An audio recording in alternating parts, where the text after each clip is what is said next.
السلام علیکم ورحمۃ اللہ وبرکاتہ۔ امید ہے تمام احبابی بخیر و عافیت ہوں گے۔ آپ حضرات دیکھ رہے ہیں قاری محمد ابو بکر آفیشل۔ ہم آپ کو لے چلتے ہیں حضرت علامہ مولانا احمد جمشید صاحب دامت فیضهم العالیہ۔ قرآن مجید فرقان حمید جو ہے اللہ تبارک و تعالیٰ کی لاریب کتاب ہے، بے عیب کتاب ہے۔ اس کے اندر اتنی فضیلتیں اور برکتیں ہیں کہ ہم اس سے کوسوں دور ہیں۔ مجھے بھی آپ کو بھی چاہیے کہ ہم قرآن سے محبت کریں۔ اسی قرآن مجید میں ایک آیت ہے جسے آیت الکرسی کہا جاتا ہے۔ اس کی فضیلتیں کیا ہیں، اس کی برکتیں کیا ہیں، چلتے ہیں حضرت کا بیان سنتے ہیں۔ حضرت ان کی مکمل جو ہے اس آیت مبارکہ کی تفصیل، فضیلت اور برکات جو ہیں وہ آپ کو بیان فرما رہے ہیں۔ چلتے ہیں۔ جو دوست احباب اس چینل پہ نیو ہیں اس سے مؤدبانہ گزارش ہے کہ اس چینل کو اگر ویڈیوز اچھی لگیں تو چینل کو سبسکرائب فرما دیجئے، لائک اور کمنٹ میں اپنی رائے کا اظہار فرما دیجئے اور اس کو دوستوں کے ساتھ شیئر کر دیجئے۔ اللہ میرا اور آپ کا حامی و ناصر ہو۔ چلتے ہیں۔ الحمدللہ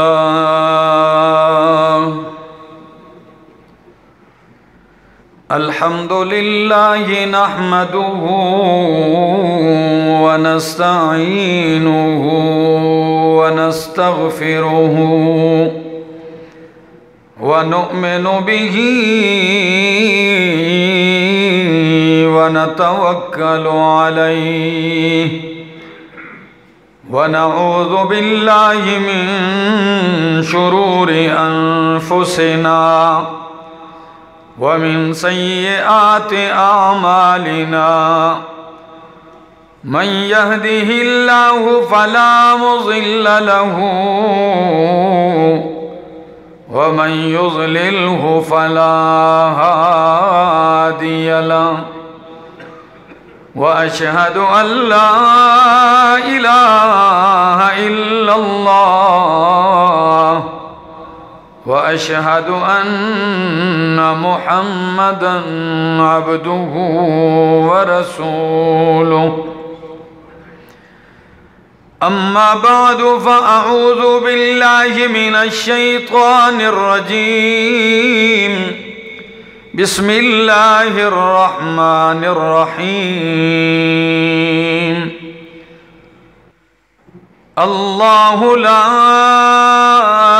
إله إلا هو الحي القيوم لا تأخذه سنة ولا نوم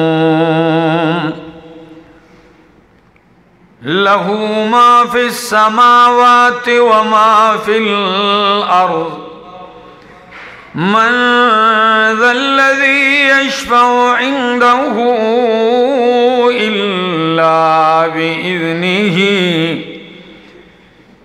يعلم ما بين أيديهم وما خلفهم ولا يحيطون بشيء من علمه إلا بما شاء وسع كرسيه السماوات والأرض ولا يؤوده حفظهما وهو العلي العظيم سبحان ربك رب العزة عما يصفون وسلام على المرسلين والحمد لله رب العالمين۔ انتہائی قابل عزت، قابل احترام، ذی وقار بزرگوں، بھائیوں، عزیزوں، نوجوان ساتھیوں، السلام علیکم۔ آج کی اس مختصر سی نشست کے اندر آپ کے سامنے قرآن کریم کی سب سے زیادہ عظمت والی آیت سب سے زیادہ شان والی آیت آیت الکرسی کا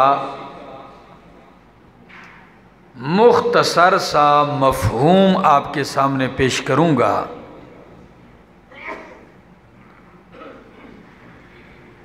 آیت الکرسی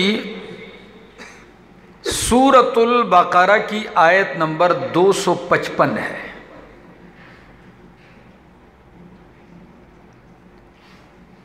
عظمت کے لحاظ سے اس آیت کا مقام اور مرتبہ یہ ہے، جس طرح اللہ نے دنوں میں سب سے عظیم دن جمعہ کا قرار دیا، مہینوں میں سب سے زیادہ عظمت والا مہینہ رمضان کا ہو گیا، راتوں میں سب سے زیادہ عظمت والی رات لیلۃ القدر ہے، کتابوں میں سب سے زیادہ عظمت والی کتاب قرآن ہے، قرآن میں سب سے زیادہ عظمت والی آیت ہے تو وہ آیت الکرسی ہے۔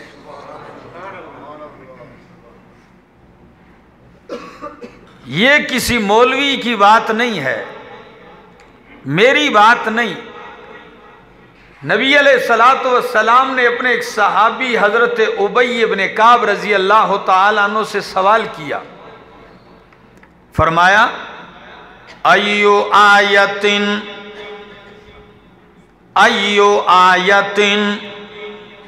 معک من کتاب اللہ اعظم،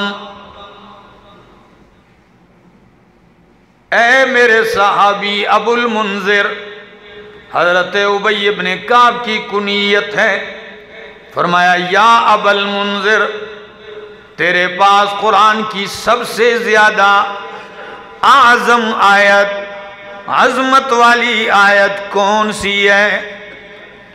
ابی بن کعب نے فرمایا اللہ و رسولہ عالم، اللہ اور اس کا رسول ہی بہتر جانتے ہیں۔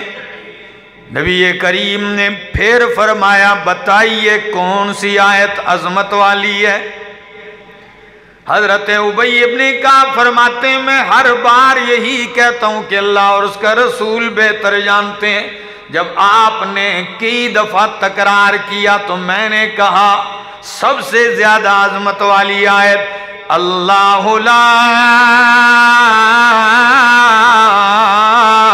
الہ الا هو الحی القیوم۔ میں نے یہ آیت پڑھی، آیت الکرسی ہے، تو نبی کریم نے اپنا ہاتھ حضرت ابی بن کعب کے سینے پہ رکھا اور فرمایا لِيَحْنِكَ الْعِلْمُ يَا أَبَا الْمُنذِرِ، او ابی بن کعب تجھے تیرا علم مبارک ہو۔ اللہ اکبر، سینے پہ ہاتھ رکھ کے فرمایا لِيَحْنِكَ الْعِلْمُ، تجھے علم مبارک ہو۔ اس حدیث سے جہاں یہ پتہ چلتا ہے کہ استاد کبھی کبھی شاگرد سے سوال کر سکتا ہے، وہاں یہ بھی معلوم ہوتا ہے کہ اگر شاگرد جواب نہ دے، انکار کرے، تو استاد جواب کا اصرار کر سکتا ہے۔ ہو سکتا ہے پہلی مرتبہ وہ جواب نہ دے سکے، سوچ کے بتا دے، تو استاد تکرار کر سکتا ہے، بار بار سوال دہرا سکتا ہے۔ تو وہاں آیت الکرسی کی عظمت بھی معلوم ہوتی ہے کہ قرآن میں سب سے زیادہ عظمت والی آیت آیت الکرسی ہے۔ میں تو کبھی سوچتا ہوں اپنی جگہ کہ مسلمان کے پاس آیت الکرسی جیسی عظیم آیت ہے، یہ پھر بھی پریشان ہوتا ہے۔ اس کے پاس آیت الکرسی ہے، یہ پھر بھی اپنی حفاظت نہیں کروا سکتا، اس کے ذریعے اس کے پاس آیت الکرسی ہے، یہ شیطان کے چال سے پھر بھی نہیں بچ سکتا۔ وجہ یہ ہے نہ ہم نے آیت آیت الکرسی کو سمجھا ہے نہ اس کی عظمت کو جانا ہے۔ یہ قرآن کی سب سے عظمت والی آیت ہے۔ یقین کیجئے مومن اور کافر سب مانتے ہیں۔ آپ کہیں گے کافر کیسے مانتے ہیں؟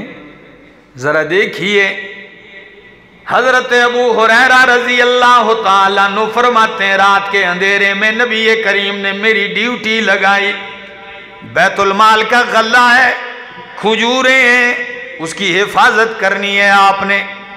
ٹھیک ہے جی، رات کو پہرا دے رہا ہوں، جب رات گزرنے لگتی ہے رات کے اندھیرے میں دیکھتا ہوں ایک شخص آتا ہے، غلے کا بورا بھرنے لگتا ہے، توڑا بھر لیتا ہے۔ میں نے پکڑ لیا کہ چوری کرتے ہو، پکڑ لیا اس کو، میں نہیں چھوڑوں گا تجھے۔ کہنے لگا چھوڑ دیجئے، آئندہ نہیں آؤں گا، کل نہیں آؤں گا، میرے اہل و عیال ہیں، بھوکے ہیں، میں ضرورت مند حاجت مند ہوں۔ ابو ہریرہ کو ترس آیا، چھوڑ دیا۔ صبح ہوئی، نبی کریم نے پوچھا ابو ہریرہ رات کے قیدی کا کیا بنا؟ وہ جو آپ نے پکڑا تھا۔ کہنے لگا یا رسول اللہ بڑی منت سماجت اور اپنی حاجت پیش کی، چھوڑ دیا۔ نبی علیہ السلام نے کہا اچھا آپ نے چھوڑ دیا، خیال کرنا اس نے کہا نہیں آؤں گا، آج پھر آئے گا۔ رات ہوئی، ابو ہریرہ فرماتے میں انتظار میں ہوں، وہ پھر آ گیا۔ پھر جب اس نے بورا بھرا میں نے گرفتار کر لیا، پکڑ لیا۔ میں نے کہا آج نہیں چھوڑوں گا، آج تو میں تجھے صبح نبی کریم کی محفل میں حاضر کروں گا، آج تیری خیر نہیں ہے۔ بڑا رویا، زاری کی، پھر چلا گیا۔ صبح نبی علیہ السلام نے فرمایا ابو ہریرہ کیا بنا رات کے قیدی کا؟ کہا یا رسول اللہ وعدہ کر گیا آئندہ نہیں آؤں گا، مجھے ترس آیا۔ فرمایا جھوٹ بولا، آج پھر آئے گا، پھر آئے گا۔ ابو ہریرہ کہنے لگے آج نہیں چھوڑوں گا۔ رات کو آیا، جب پھر اس نے غلے سے بورا بھرا، ابو ہریرہ رضی اللہ تعالیٰ عنہ نے پکڑ لیا، باندھ دیا۔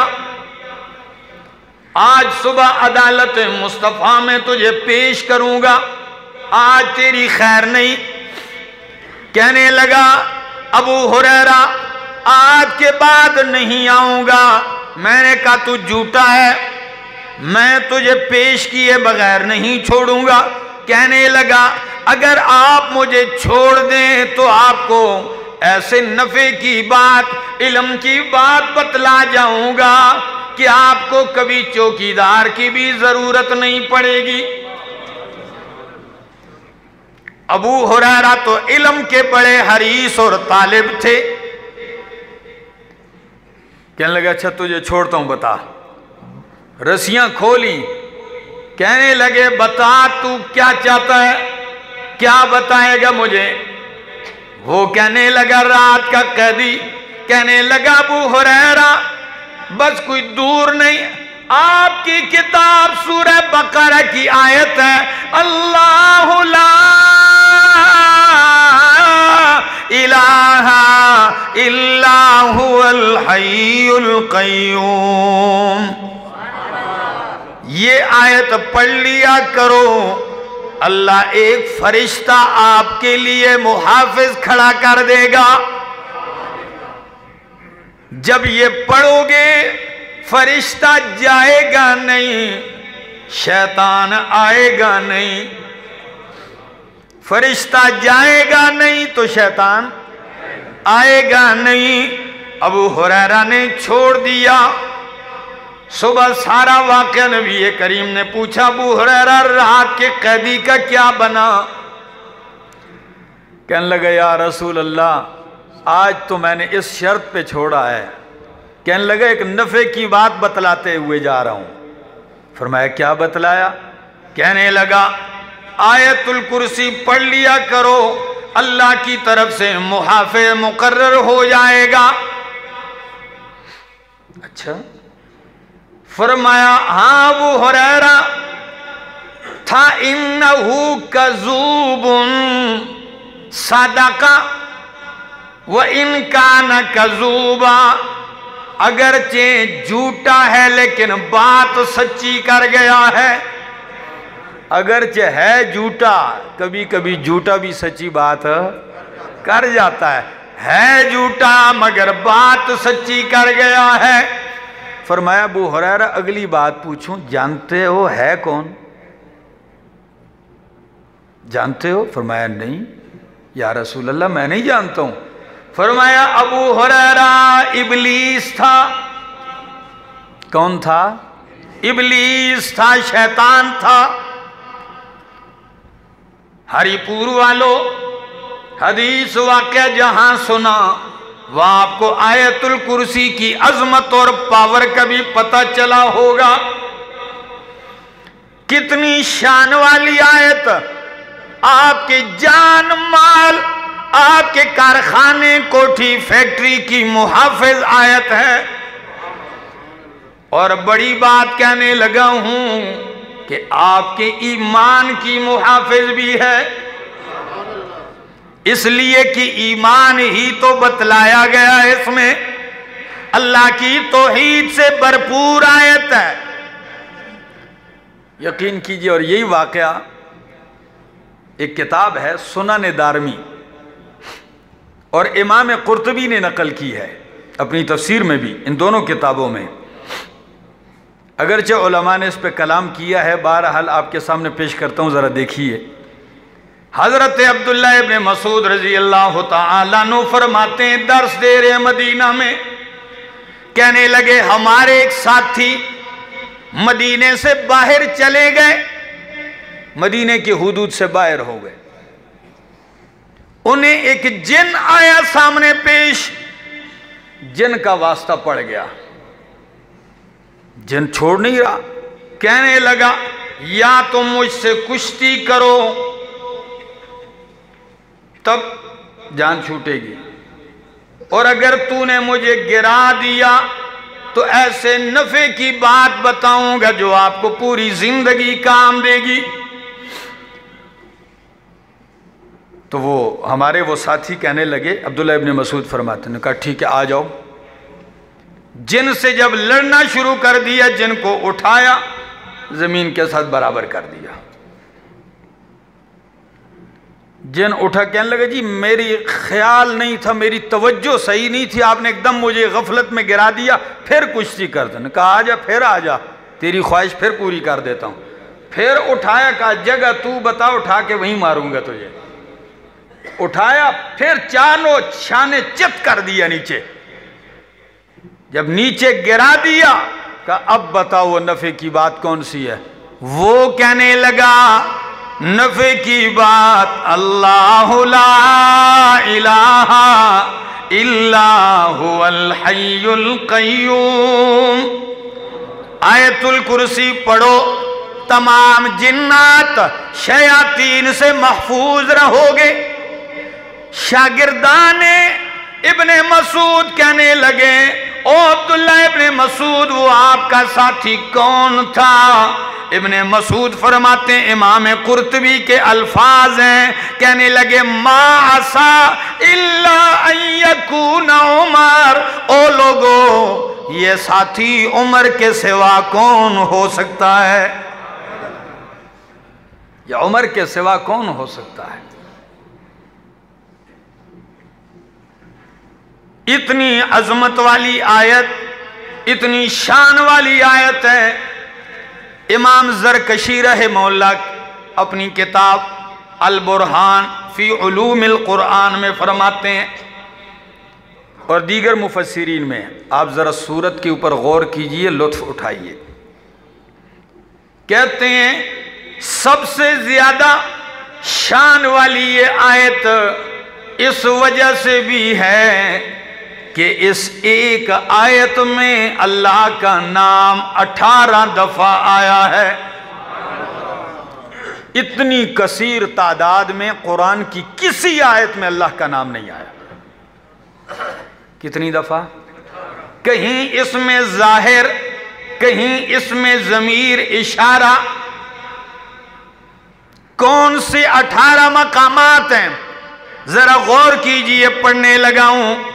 اللہ ایک، الہ دو، ہوا تین، الحی چار، القیوم پانچ، لا تأخذہ چھ، ولا نوم لا تأخذہ سنۃ ولا نوم لہو جی آٹھ، ما فی السماوات من ذا الذی یشفع عندہ، کون ہے جو سفارش کر سکے اس کے ہاں، الا بإذنہ، بإذنہ ہی ضمیر کا مرجع اللہ. یعلم جانتا ہے کون، ہوا ضمیر کا مرجع اللہ، من علمہ 12، الا بما شاء مگر جو وہ چاہے، شاء اس کا فاعل بھی اللہ، وسع کرسیہ اس کی کرسی 14، ولا یعودہ 15، وہو 16، العلی 17، العظیم 18 دفعہ اللہ کا تذکرہ اس ایک آیت میں ہے.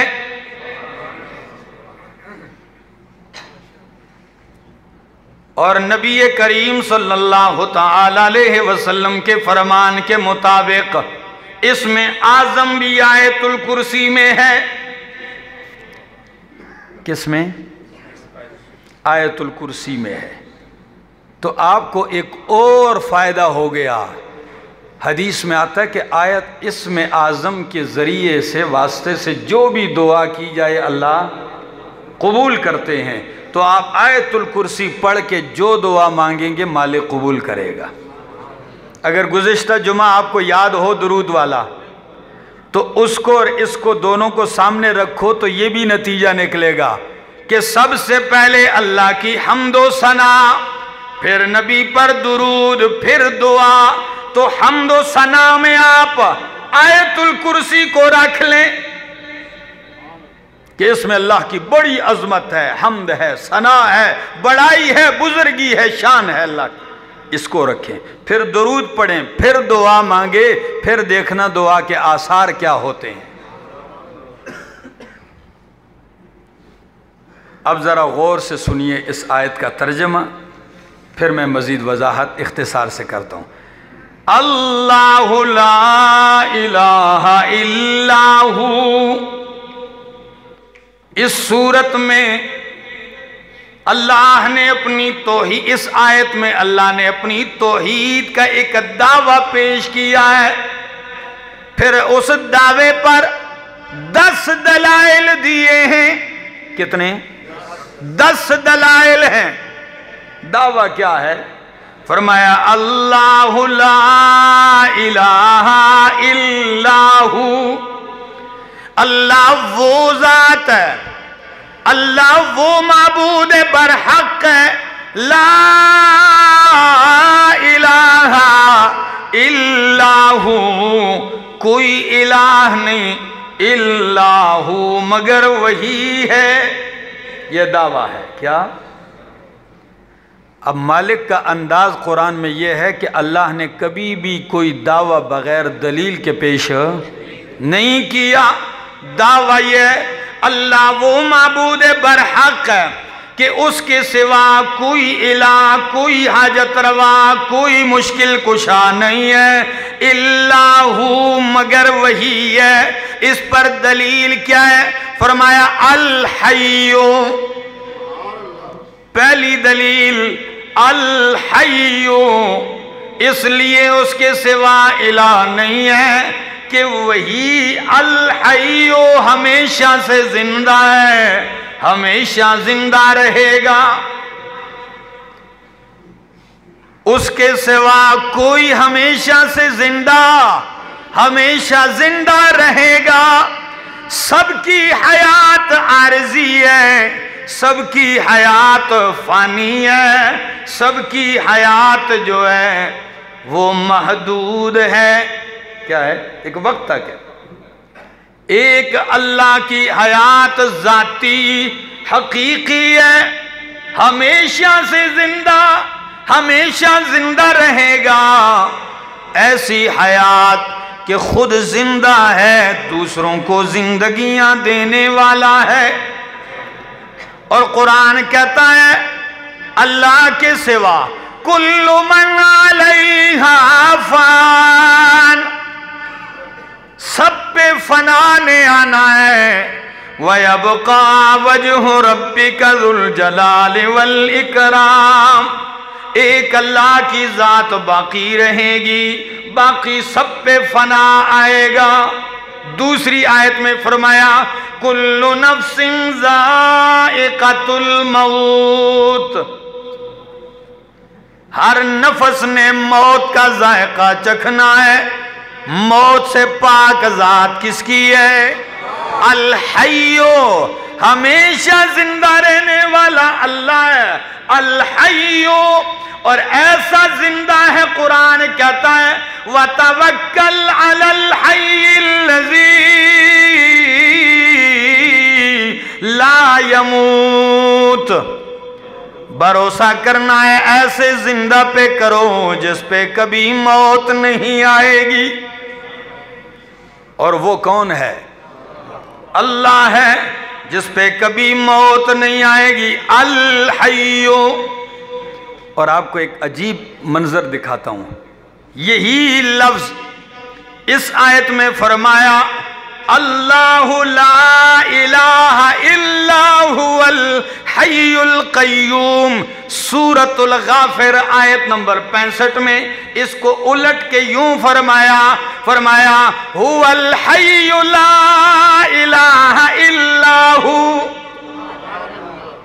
دونوں جانب سے پڑھو، مدعا ایک ہی ہے کہ اللہ کے سوا کوئی حاجت روا نہیں، کہ وہی ہمیشہ سے زندہ ہے، ہمیشہ زندہ رہے گا۔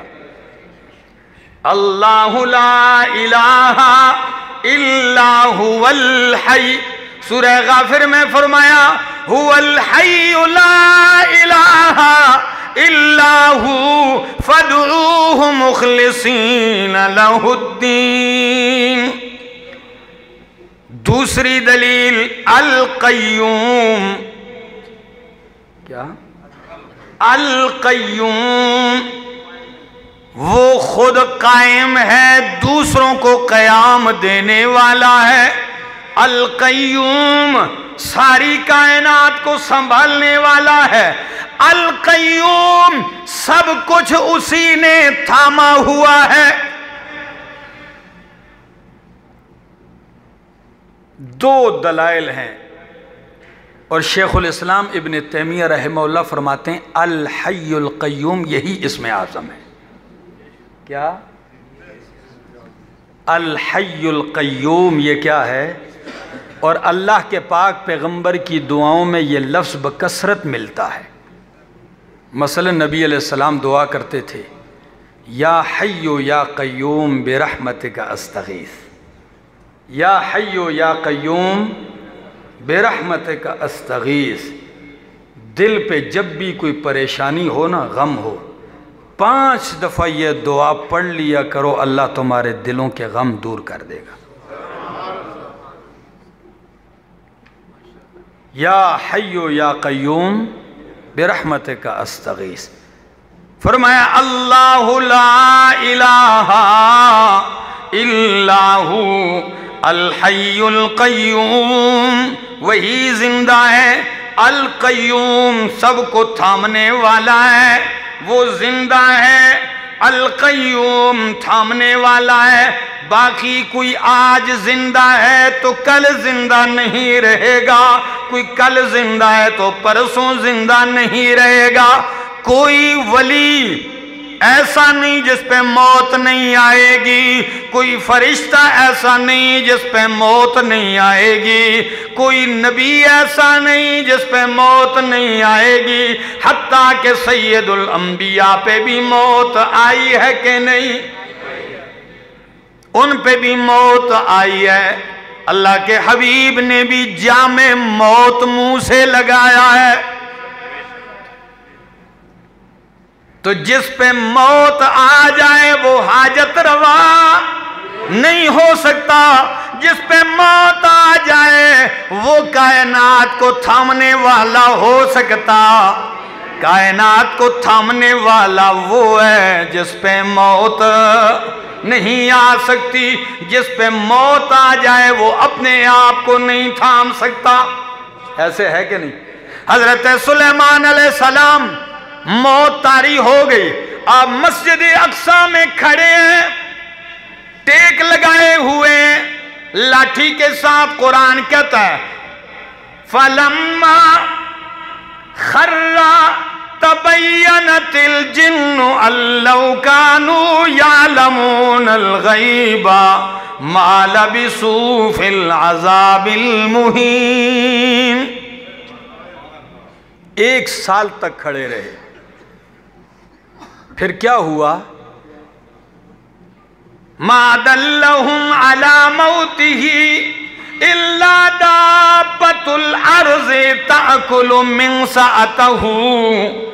دیمک نے چاٹنا شروع کر دیا، کھانا شروع کر دیا، لاٹھی کو کھاتے کھاتے جب لاٹھی ٹوٹ گئی اللہ کے نبی گر پڑے۔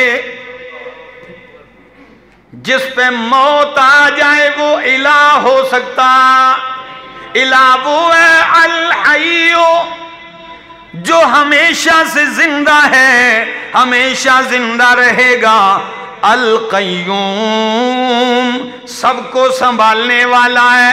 لوگ کہتے ہیں ستاروں کو فلاں نے سنبھالا ہوا ہے، سمندروں کو خضر علیہ السلام نے سنبھالا ہوا ہے، جنگلات کو الیاس علیہ السلام نے سنبھالا ہوا ہے، فلاں جگہ ادھر سنبھالا ہوا ہے، فلاں یہ ڈیوٹیاں تقسیم کی ہوئی ہیں۔ کہتے ہیں اگر آپ سمندر کے کنارے راستہ بھول جائے تو خضر آ کے راستہ بتا دیتے ہیں۔ پھر نشانی کیا ہے؟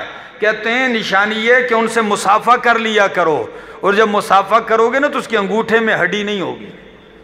جب انگوٹھے میں ہڈی نہ ہو سمجھو خضر علیہ السلام مل گئے ہیں تمہیں۔ جھوٹ کا نہ کوئی پاؤ ہے نہ کوئی سر ہے، کہتے جا رہے ہیں۔ آپ سے پوچھتا ہوں میرے دوستو، انگوٹھے سے اگر ہڈی نکال دو تو پورا ہاتھ بے فائدہ ہو جاتا ہے کہ نہیں؟ اپنے کام الو سیدھا کرنے کے لیے اللہ کے نبیوں میں عیب تلاش کرتے ہیں۔ تیرے انگوٹھے میں سے ہڈی چلی جائے نا، قصے اور کہانیاں بنا بنا کے لوگوں کو گمراہ کرتے ہیں۔ اور پھر کیا کہتے ہیں؟ کہتے ہیں خضر علیہ السلام اور الیاس علیہ السلام سال میں 1 دفعہ ملتے ہیں، ایک دوسرے کے سر کے بال کاٹتے ہیں۔ لا حول۔ جو کہتے جا رہے ہیں، لکھے جا رہے ہیں، سنائے جا رہے ہیں لوگوں کو، لوگ بھی ایسے سادے ہیں۔ تو بات کر رہا تھا الحی القیوم، وہی ہمیشہ سے زندہ ہے، القیوم وہی تھامنے والا ہے، وہی سنبھالنے والا ہے۔ اس نے کائنات کو پیدا جو کیا ہے تو سنبھال بھی وہی رہا ہے۔ فرمایا لا تأخذہ سنۃ ولا نوم۔ اگلی دلیل بھی تو سنیے، لا تأخذہ سنۃ، اسے اونگ نہیں پکڑ سکتی، ولا نوم، اور نہ ہی نیند، نہ اونگ آتی ہے نہ نیند آتی ہے۔ کیوں؟ لا تأخذہ سنۃ ولا نوم، یہ دونوں باتیں نتیجہ ہیں الحی القیوم کا۔ یہ نتیجہ ہے کس کا؟ الحی القیوم کا۔ اس لیے جس پہ اونگ آ جائے وہ تھام سکتا.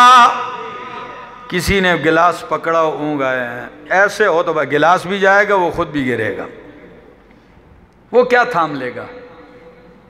اور سب پہ نیند آتی، جتنے ولی ہیں، جتنے نیک بندے ہیں، جتنے برگزیدہ بندے ہیں، سب پہ نیند آتی تھی کہ نہیں؟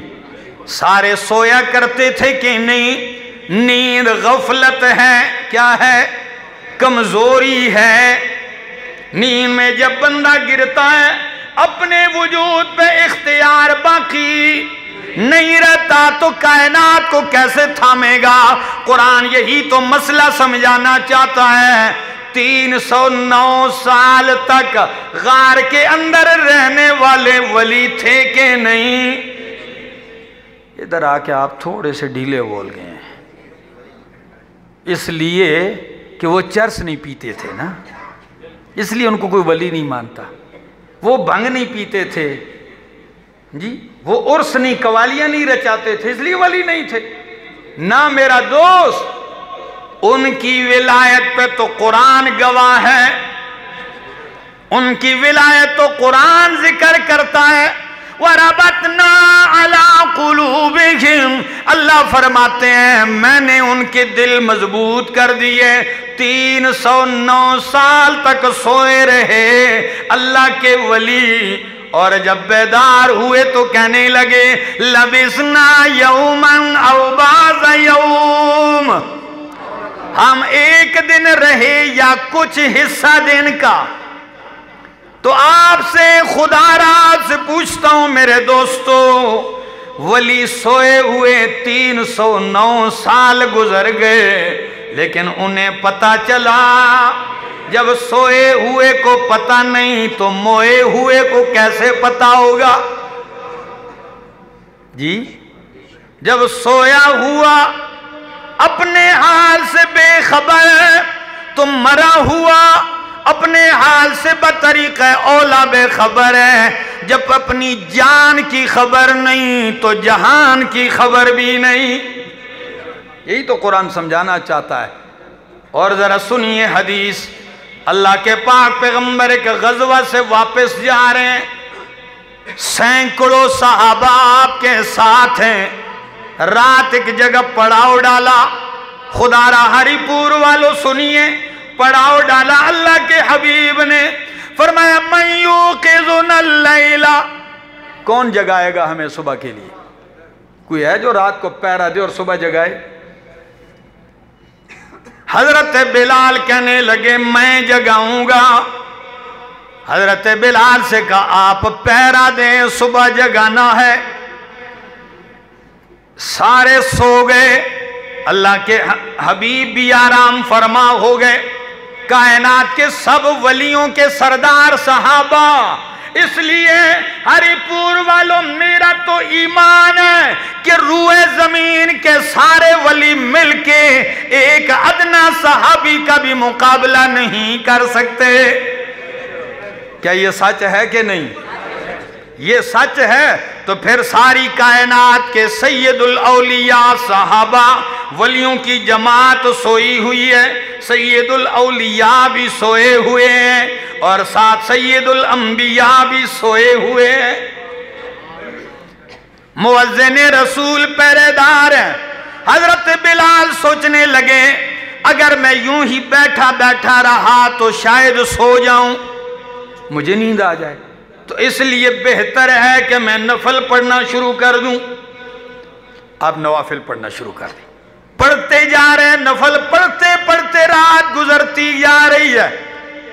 اب جب صبح کو تھوڑا وقت باقی رہ گیا، حضرت بلال مشرق کی طرف منہ کر کے اپنی سواری کے ساتھ ٹیک لگا کے بیٹھ گئے کہ جوں ہی فجر صادق طلوع ہوگی میں اللہ کے حبیب اور ساری کائنات کے افضل ترین طبقہ صحابہ کو جگا دوں گا.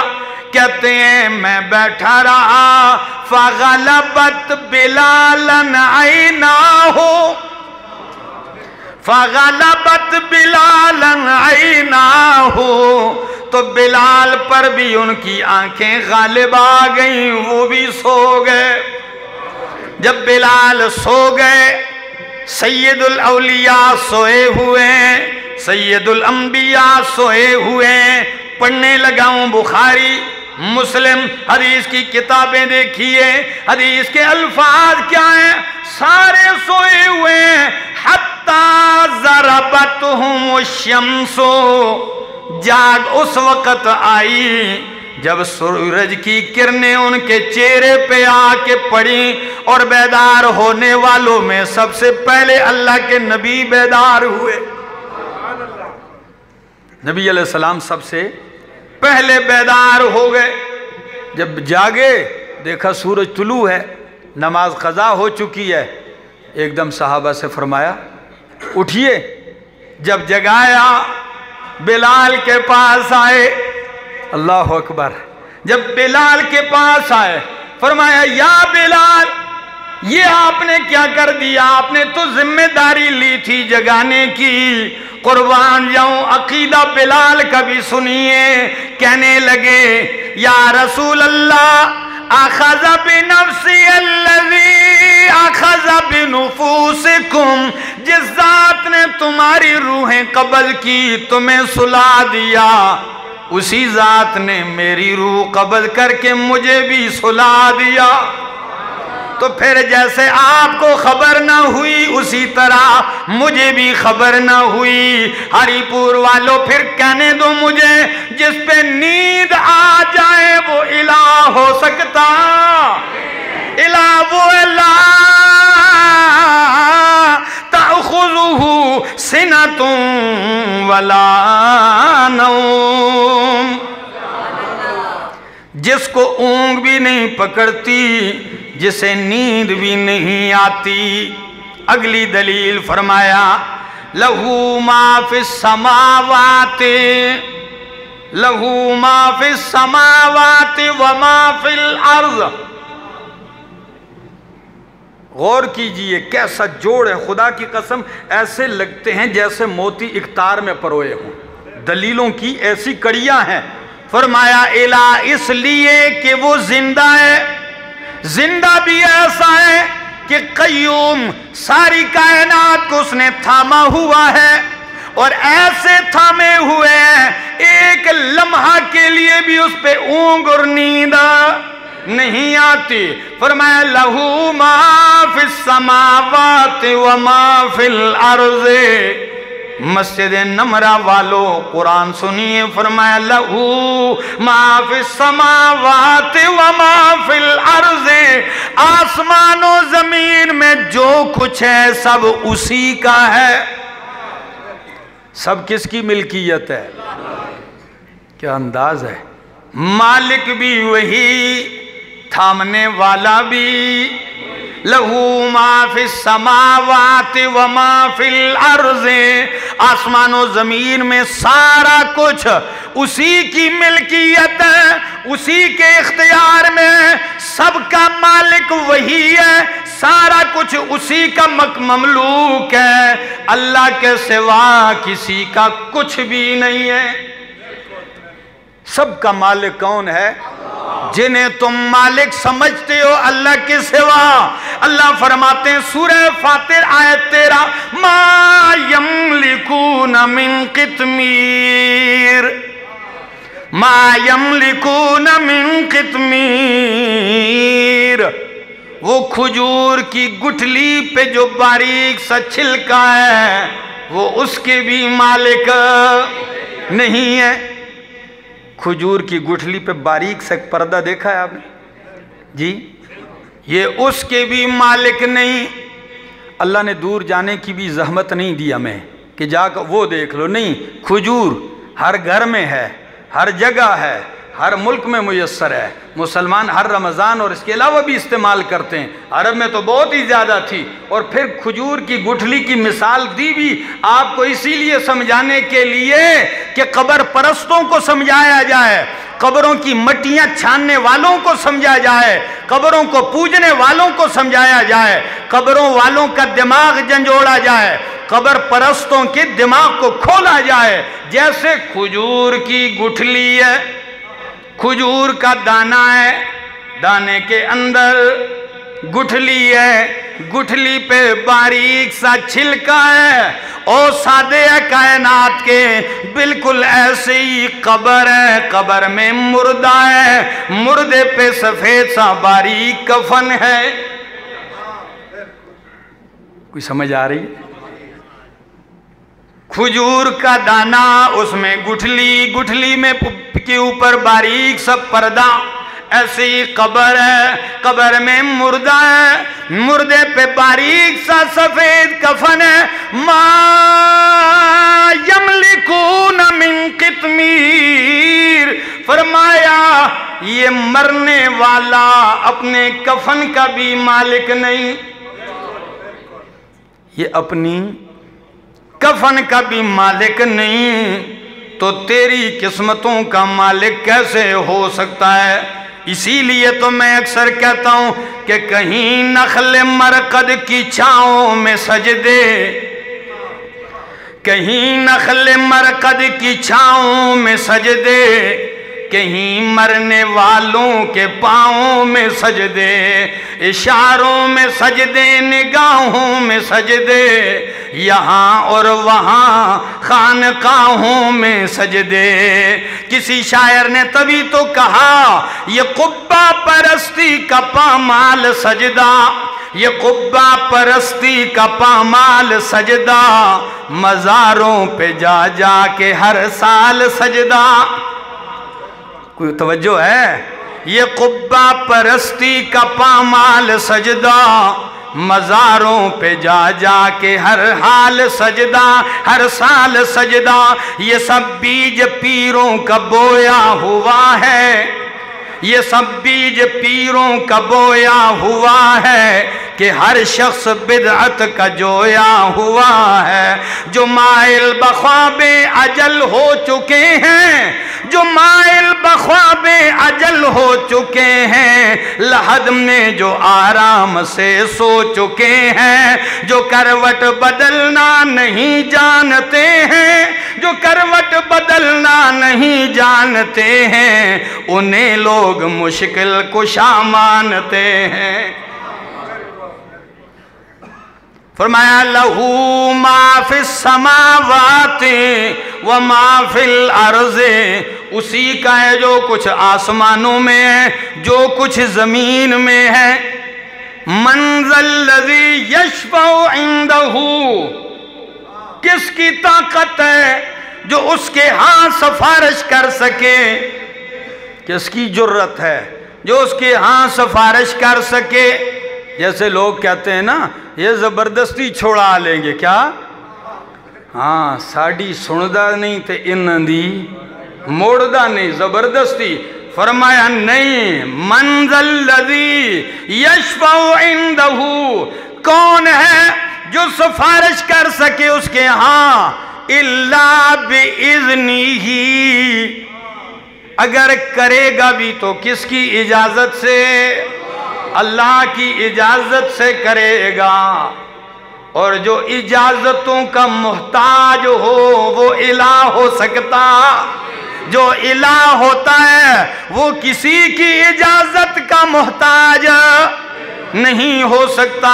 مانتا ہوں حافظ قرآن شفاعت کرے گا، عالم قرآن شفاعت کرے گا، شہید فی سبیل اللہ شفاعت کرے گا، صحابہ شفاعت کریں گے، اور سب سے بڑھ کر امام الانبیاء شفاعت کریں گے، لیکن اللہ کی اجازت سے کریں گے۔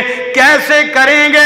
ذرا کان کھول کے سن لیجئے، شفاعت کریں گے بھی اللہ کی اجازت سے، اس کے لیے کریں گے جس کے لیے اللہ اجازت دے گا، اور اللہ اجازت بھی اس کے لیے دے گا جو مشرک نہیں ہوگا۔ یہ نہیں بندہ ساری زندگی شرک کرتا رہے اور پھر کہے نبی کیا کر لیں گے؟ شفاعت کریں گے، نہیں۔ ذرا شفاعت کا ایک منظر دیکھیے، اللہ کے حبیب فرماتے ہیں لوگ آدم سے لے کر عیسیٰ علیہ السلام تک ہر نبی کے پاس جائیں گے، آپ سفارش کریں، بس حساب و کتاب شروع ہو، جنتی جنت میں جائیں، جہنمی جہنم میں جائیں، ہماری جان چھوٹ جائے یہاں سے۔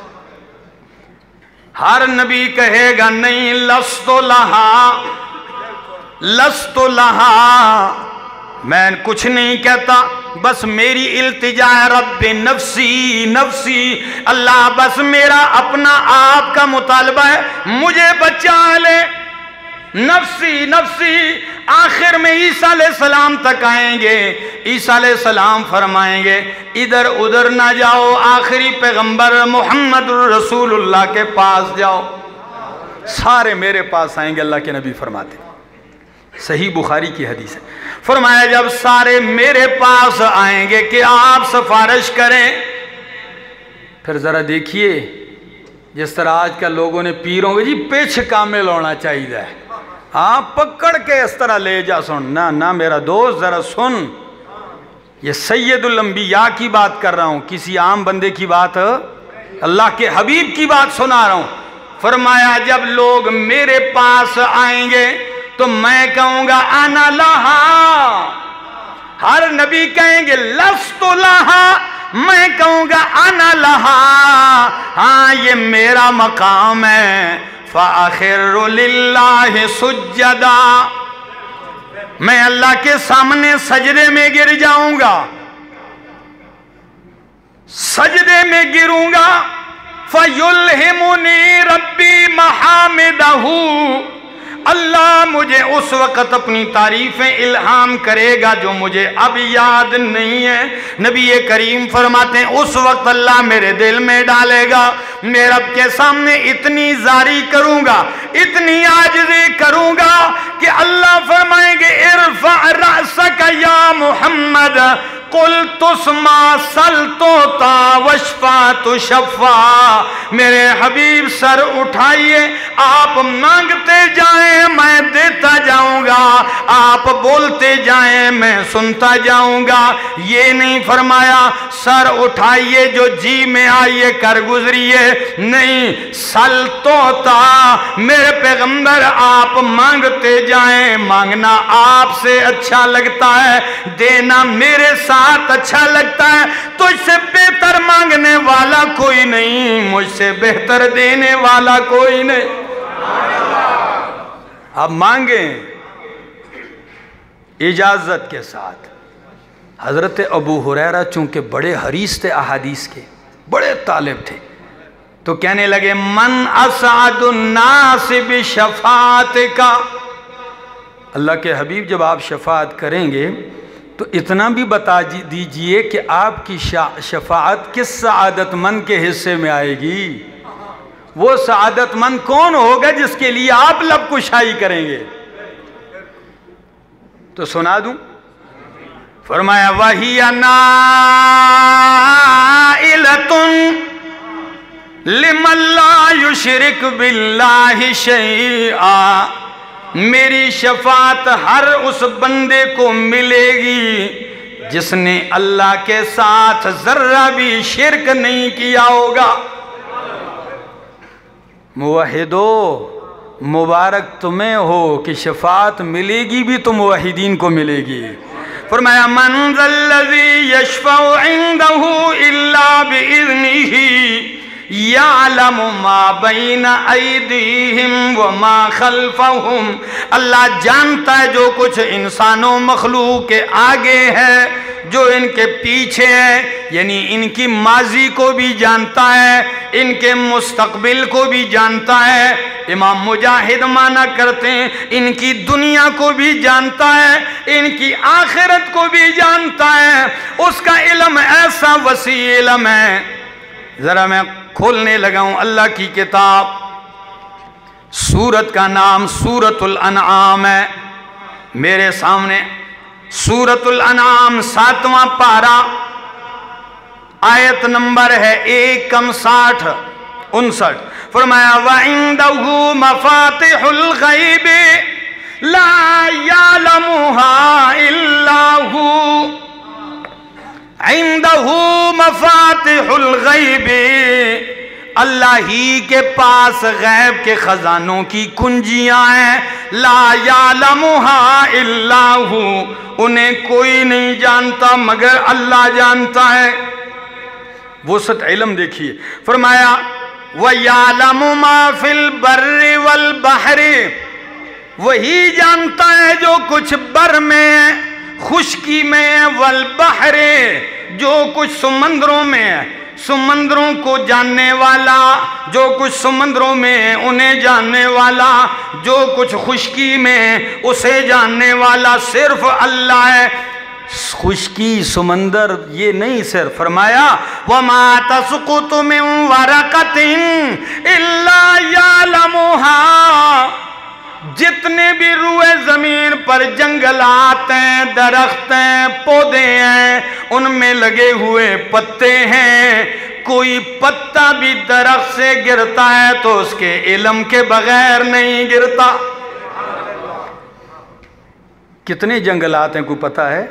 کتنے درخت ہیں انہی کا پتہ نہیں کسی کو، پھر ان میں پتے کتنے ہیں، پھر ہر پتا جب گرتا ہے تو یعلمھا، کس ہوا کے جھونکے سے گرا ہے، کتنی کروٹیں لے لے کر زمین تک پہنچا ہے، کس جانور کی خوراک بنے گا، کس پاؤں کے نیچے روندا جائے گا، اس کے ذرات کہاں بکھر جائیں گے، اس کا تفصیلی علم جاننے والا کون؟ فرمایا وَلَا حَبَّةٍ فِي ظُلُمَاتِ الْأَرْضِ، کوئی دانہ بھی ایسا نہیں ہے جو درخت سے، پودے سے گرے، کسان زمیندار کے ہاتھ سے گرتا ہے، فی ظلمات الارض، زمین کے اندھیروں میں، ولا رطب ولا یابس، یا کوئی دانہ خشکی میں گرتا ہے، سمندر میں گرتا ہے، تری میں گرتا ہے، الا فی کتاب مبین، مگر سارا کچھ اللہ کے علم میں ہے۔ یعلم ما بین ایدیہم وما خلفہم ولا یحیطون بشیء من علمہ الا بما شاء، ساری مخلوق مل کے بھی لا یحیطون، احاطہ نہیں کر سکتے، بشیء، جی ہاں، بے شیئن، کسی ایک چیز کا بھی، من علم ہی، اللہ کے علم سے، اللہ کے علم سے کسی ایک چیز کا بھی مخلوق احاطہ نہیں کر سکتی۔ ہاں مخلوق کتنا جانتی ہے؟ الا بما شاء، مگر جس قدر اللہ نے چاہا کسی کو علم دے دیا، الا بما، جس کو چاہا تھوڑا تھوڑا سا علم دے دیا، بس باقی ایک چیز کے متعلق جتنا اللہ جانتا ہے اتنا، ایک مچھر کے متعلق ساری کائنات مل کے بھی اتنا نہیں جان سکتے جتنا اللہ جانتا ہے۔ اللہ اکبر۔ فرمایا وسع کرسیہ السماوات والارض، وسیع ہے اس کی کرسی آسمانوں پر، زمینوں پر، ساتوں آسمان ساتوں زمینیں کرسی کے مقابلے میں ایسے ہیں جیسے بڑے میدان کے مقابلے میں ایک انگوٹھی کا چھلا ہو، اور پھر کرسی عرش کے مقابلے میں ایسے ہے۔ جب اس کا عرش اتنا بڑا ہے، اس کی کرسی اتنی بڑی ہے، وہ اللہ کتنے بڑے ہوں گے۔ وسع کرسیہ السماوات، کرسی کے ذہن میں آنے سے آپ کے ذہن میں وہ 4 ٹانگوں والی کرسی آ جاتی ہے نا میرا دوست، جیسے اللہ کے شایع نشان ہے۔ ہم اس کی کیفیت جان سکتے نہیں جان سکتے، ہاں مالک نے کہہ دیا بغیر کسی تشبیہ اور تمثیل کے، ہم اس پر ایمان رکھتے ہیں۔ وسع کرسیہ السماوات والارض، وسیع ہے اس کی کرسی آسمانوں زمینوں پر، ولا یعودہ حفظہما۔